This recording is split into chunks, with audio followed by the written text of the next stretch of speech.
CA लागू करना है करें, लेकिन जो सबसे बड़ी कमी है कि उसमें मुसलमानों को बाहर रखा गया, जो कि संविधान के सरासर खिलाफ है। सबका साथ सबका विकास का नारा उन्होंने दिया था, तो इसी नारे पे वो काम करें, सबके लिए सबको जोड़ते हुए चलें। कि आप आज जो है वो धर्म के आधार पर नागरिकता दे रहे हैं, कल को आप लिंग के आधार पर देंगे, जाति के आधार पर देंगे, ये सब चीज़ें गलत हो जाएंगी। मोदी गवर्नमेंट ने अभी 2015 में नेशनल फैमिली हेल्थ सर्वे कराया था। उन्हीं की रिपोर्ट के मुताबिक 28% इंडियंस के पास बर्थ सर्टिफिकेट नहीं है। केंद्रीय मंत्री शांतनु ठाकुर के द्वारा एक बयान दिया गया है जिसमें कहा गया है कि एक सप्ताह के अंदर सीएए लागू कर दिया जाएगा। इसको लेकर मेरे साथ बात करने के लिए स्थानीय मुसलमान हैं, ईदगाह के मैदान में हूँ जी। सीएए को लेकर क्या कुछ कहना है? देखिए, मुद्दा यही है कि अगर ये कहा जा रहा है कि सीए को लागू कर दिया जाएगा तो हमें कोई ऑब्जेक्शन नहीं है। सीए लागू करना है करें, लेकिन जो सबसे बड़ी कमी है कि उसमें मुसलमानों को बाहर रखा गया, जो कि संविधान के सरासर खिलाफ है, तो उसमें शामिल किया जाए तो फिर तो मुसलमानों को कोई ऑब्जेक्शन नहीं होगा। सबसे बड़ा मुद्दा तो यही है। अब ये सोचना, ये फैसला करना तो सरकार का काम है कि उसमें अमेंडमेंट करेंगे या किस तरह लागू करेंगे। अगर सीए पुरानी कंडीशन पे, पहली कंडीशन में जो पास किया गया था दोनों सदनों में, अगर वो लागू किया जाता है तो फिर पहले की तरह देश में धरने प्रदर्शन होंगे और हम भी मुरादाबाद में यहाँ धरना प्रदर्शन करने के लिए तैयार हैं। क्या कुछ मांग रहेगी सरकार से? देखिए, मांग यही है कि ना तो मुसलमानों को भी किसी सीए से कोई दिक्कत थी, ना होगी कभी। बस सबसे बड़ा मुद्दा यही रहा कि संविधान के ख़िलाफ़, जो कि संविधान में के प्रियम्बल में कहा गया है कि सारे धर्म बराबर हैं और ये हमारा देश सेकुलर देश है, सेकुलर मुल्क है, ये किसी एक धर्म या जाति का मुल्क नहीं है, सभी लोगों का मुल्क है। तो मांग यही है कि अगर लागू करना है तो कीजिए और सीए में मुसलमानों को भी शामिल कीजिए। जैसे कि अमित शाह ने सदन में बयान दिया था कि इसमें जो पाकिस्तान, बांग्लादेश या भी किसी मुल्क से अगर देश में कोई नागरिकता लेना चाहता है और वो हमारे देश में आना चाहता है तो हम उसको देश में नागरिकता देंगे।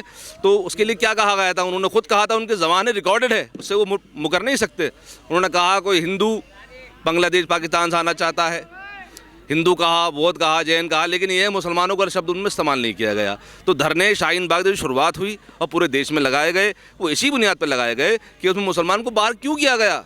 क्या ये देश हमारा नहीं है? हमारे बुज़ुर्गों ने यहाँ खून बहा है, जो कुर्बानी दी है, तो क्या ये मुल्क मुसलमानों का नहीं है? ये सबका मुल्क है, तो हमें भी बराबर की हिस्सेदारी चाहिए। यही सरकार से मांग है, उसमें अमेंडमेंट करे और उसमें मुसलमानों को भी शामिल किया जाए। जी, और भी लोग हैं, सीए को लेकर क्या कुछ सोचते हैं? सीए देखिए, अभी हमारे देखिए भाई ने जो बात बताई है आपको भी बहुत बढ़िया बात है और हम भी इसी बात पर सहमत हैं कि सीए लागू कर रही है सरकार तो करे, मगर उसमें जो है मुसलमानों को भी शामिल किया जाए और यहूदियों को भी शामिल किया जाए। जिस वक्त मोदी जी की सरकार आई थी शुरू में, अब से 5 साल पहले, क्योंकि अब 10 साल होने जा रहा है उन्हें तो उन्होंने कहा था सबका साथ सबका विकास। इसी तरीके से जब सबका साथ सबका विकास का नारा उन्होंने दिया था, तो इसी नारे पे वो काम करें, सबके लिए सबको जोड़ते हुए चलें इसके साथ। बस हमारा कहना यह है कि सबको शामिल किया जाए। जी, सीए को लेकर क्या कुछ कहना है? देखिए, सीए कानून जो है वो गैर संवैधानिक है इस वजह से, क्योंकि सीए के अंदर आप धर्म के आधार पर नागरिकता दे रहे हैं लोगों को और आप जो है उसमें ये बताना चाह रहे हैं कि हम जो है वो किसी एक वर्ग को जो है नागरिकता नहीं देंगे। तो ये मैसेज गलत है और इससे जो है एक समाज में जो है एक डर फैलता है, एक भय फैलता है, एक जो है समाज में सरकार के प्रति जो है वो ये भावना पैदा होती है कि साहब सरकार जो है हमारी नहीं है ही नहीं, सरकार हमारी नहीं सोच ही नहीं रही। सरकार तो सबकी होती है, वोट सरकार को किसने दिया ये दूसरी बात है, लेकिन सरकार तो सबकी है। प्रधानमंत्री ये थोड़ी है कि वो कहेंगे मैं खाली हिंदुओं का प्रधानमंत्री हूँ या बीजेपी का प्रधानमंत्री हूँ या आरएसएस का प्रधानमंत्री हूँ। प्रधानमंत्री तो सबके हैं, गृह मंत्री तो सबके ही हैं। और दूसरी बात यह है कि जब ये सीए की सारी बात चल रही है और जो मंत्री साहब हैं, ठाकुर साहब, वो बार बार बयान दे रहे हैं कि सीए लागू होगा और बाद में वो एनआरसी की तरफ भी जाएगा। मेन जो एतराज़ था लोगों का वो एनआरसी के ऊपर था और सीए एनआरसी एक पैकेज की तरह आया था, इसलिए सीए का भी विरोध था। वैसे सीए का कोई विरोध नहीं था, मतलब किसी को नागरिकता अगर दी जा रही है तो इसमें किसी का विरोध नहीं है। विरोध इस बात की थी कि आप आज जो है वो धर्म के आधार पर नागरिकता दे रहे हैं, कल को आप लिंग के आधार पर देंगे, जाति के आधार पर देंगे, ये सब चीज़ें गलत हो जाएंगी। दूसरी बात यह है कि इस वक्त हमारा मुसलमानों का वोट लिया कांग्रेस पार्टी ने, हमारा वोट लिया समाजवादी पार्टी ने, अखिलेश यादव ने। तो जिन लोगों ने हमारा वोट लिया है वो वोट लेके बैठ गए साइड में। एक भी अखिलेश यादव ने बयान नहीं दिया कि हम सीए के ख़िलाफ़ हैं, एनआरसी के ख़िलाफ़ हैं, हम सड़कों पर उतर के आ रहे हैं। आप वोट तो लेंगे मुसलमानों को और सड़क पर उतर के नहीं आएंगे।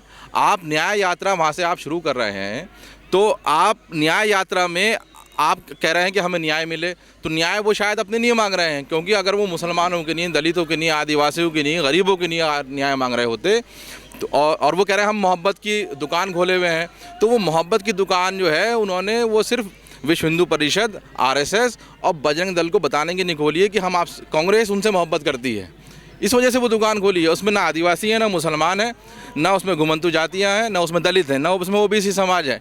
तो हम राहुल गांधी से ये सवाल करेंगे कि भाई आप मुसलमानों का वोट लेने को तैयार बैठे हैं कि किसी भी तरीके से मुसलमानों का वोट हमें मिल जाए, तो आप मुसलमानों के लिए बोलेंगे नहीं। आप सड़क पे निकले हुए हैं, लेकिन आप मुसलमानों के लिए और सीए के लिए और दलितों के लिए आप आवाज़ नहीं उठाएंगे। एक बयान राहुल गांधी ने नहीं दिया, एक बयान अखिलेश यादव ने नहीं दिया। अभी इनके ऊपर कोई कार्रवाई हो जाए, सब सड़कों पर निकल के आ जाएंगे, लेकिन ये गरीबों की, मुसलमानों की और दलितों की बात है तो कोई बोलने को तैयार नहीं है। जब इनके घर के कागज़ मांगे जाएंगे तो ये कहेंगे हाय हमारे पास जुल्म हो गया। तो हमें सब दिख रहा है कि बीजेपी जो इतनी हावी हो रही है वो इस वजह से हावी है सबके ऊपर, क्योंकि जो हमारा सो कॉल्ड विपक्ष है वो बिल्कुल नकारा है। उसने कुछ नहीं, वो कुछ नहीं करना चाहता। वो बार बार ईवीएम पे इल्ज़ाम लगाता है कि साहब ईवीएम की वजह से बीजेपी जीत गई, बीजेपी हार गई। अरे भाई आपको ईवीएम से इतनी दिक्कत है तो आप चुनाव का बहिष्कार कर दीजिए ना, आप मत लड़िए चुनाव। आपने चुनाव भी लड़ना है, चुनाव क्यों लड़ना है? चुनाव जीतना नहीं है, चुनाव में टिकट बेचने हैं, टिकट बेच के कमाई करनी है। इसलिए कांग्रेस पार्टी कह रही है कि हम सारी सीटों पर चुनाव लड़ेंगे, इसलिए समाजवादी पार्टी कह रही है हम सारी सीटों पर चुनाव लड़ेंगे, जबकि इनको मालूम है इनकी हालत क्या होने वाली है। तो वो चुनाव क्यों लड़ रहे हैं? क्योंकि वो कैंडिडेट से हर सीट के ऊपर पैसा लिया जाएगा। तो इसमें जनता की कोई बात नहीं है, इसमें जनता का कोई भला नहीं होने वाला। सीए एनआरसी लागू होगा तो ये देश के लिए नुकसानदेह है, ये सबको मालूम है, ऐसा नहीं है मालूम है, ये सबको मालूम है। और सरकार जो है अगर सरकार ये बात नहीं मानेगी तो सरकार को बदलने के लिए लोग मेहनत करेंगे। ठीक है, सरकार अभी नहीं बदलेगी तो कभी तो बदलेगी। तो फिर आप ये कहना छोड़ दीजिए कि हम सबका साथ, सबका विकास, सबका विश्वास, ये सब कहना छोड़ दीजिए आप। जी, सीए को लेकर सरकार से क्या कुछ मांग है? ये कि इसमें मुसलमानों को शामिल किया जाए और क्या नाम है इजराइल के व्यक्तियों को भी शामिल किया जाए और पसमानद समाज को भी शामिल किया जाए इसके अंदर। जो बाहर से आ रहे हैं उन्हें भी नागरिकता दी, उन्हें भी नागरिकता दी जाए। जी, क्या कुछ कहना है?